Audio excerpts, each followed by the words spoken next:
I got an email recently from the General Aid Secretariat Department inviting me to share some of my memories of chapters that I attended or actually promulgated, and I thank them for this opportunity to reminisce a little bit. It was the chapter of 1989. It was my second time in Rome, and I was very excited to meet all the sisters who would be part of that chapter and get to know them as friends and people that we are collaborating with around the world. And at that time, Mother Demetria was still living, so she, being an American citizen who had also served as General Superior, I was thrilled to spend some time with her, and then of course the current Superior General, Sister Ermtraud.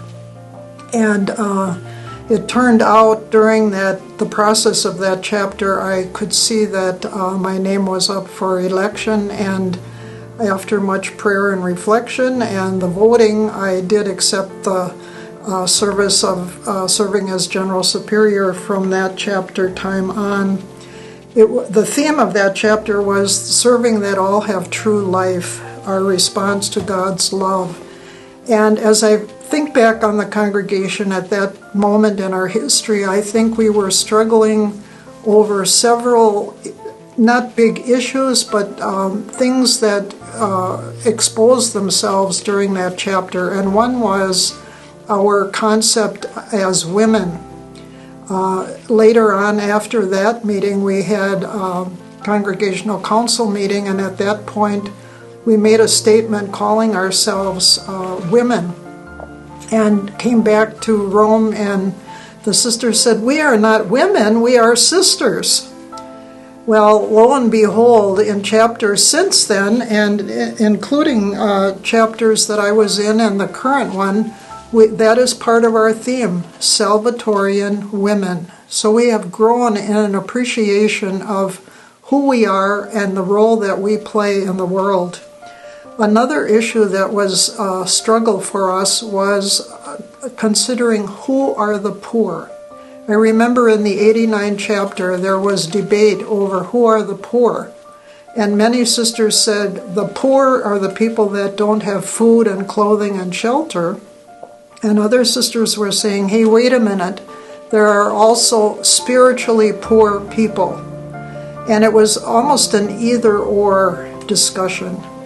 But again, as we have evolved over the history of the congregation since 1989, I know that all of us are working on both sides of that issue. We're concerned about spiritually poor, but also the physically, economically poor people. Each one of our provinces and regions and districts around the world works directly with poor people. In that chapter, during recreation, we square danced, and that was a gift of Sister Virginia. She managed to get the square dance collar, and we had just a fun time learning how to square dance. Since that time, the next chapter that I was involved in, obviously, was 6 years later, 1995, and our theme at that point was our charism and mission today. To what are we challenged? And I think it was there that we really grappled with the works of social justice and dealing with economic poverty. In 2018, we elected our first sister from an African country, and we were so thrilled that now we had sisters from all the continents and representing the very great diversity of our congregation and its thrust in the world. I remember in the chapter of 2001, which was my last general chapter at that point, we were looking at refounding issues, refounding in terms of a prophetic and a reconciling sign for today. And Sister Teresinha Rosero was elected.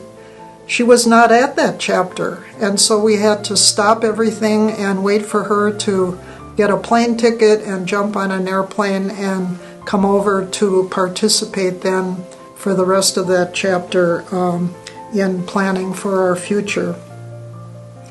Over these years, I have seen the growth of the lay Salvatorians, our sense of who the lay Salvatorians are, what they contribute, and the fact that there are groups arising in many, many countries of the world. So this too is an exciting development that has happened over the years of my international experience. The chapters of 89 and 95 we held at Monte Cuco, which was a site not our own, and in the year 2001 we had our own conference room at Villa Maria, and so we could really be at home and enjoy the fact that we could hold a chapter within our own mother house premises. That was just a great thrill. Then I participated later in the chapter of 2018, not as a General 8 member, but as a member of my province.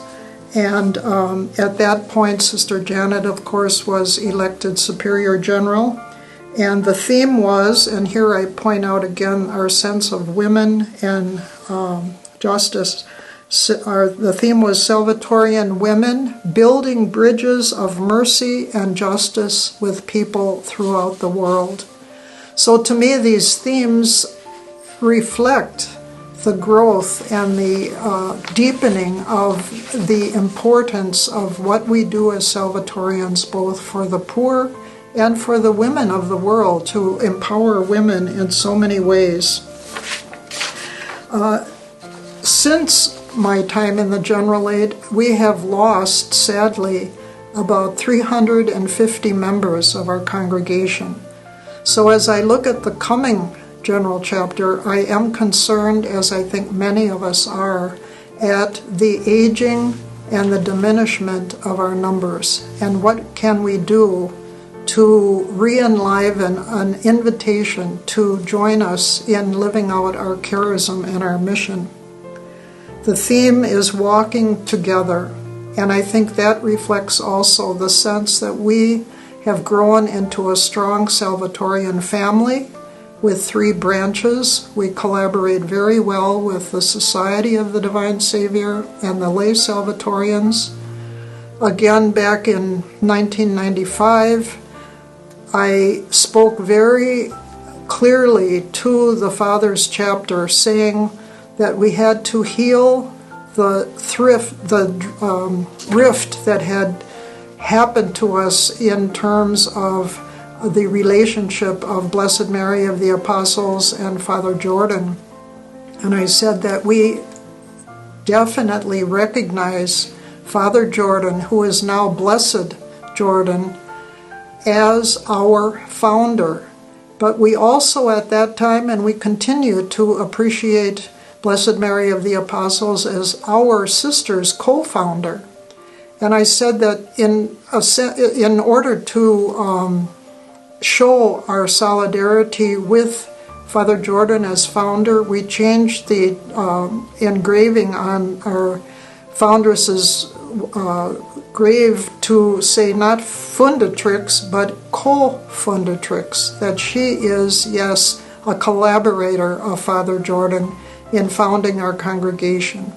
So when we say walking together today, I think we look beyond just our congregation and look toward the collaboration we have with the Society and with the lay Salvatorians.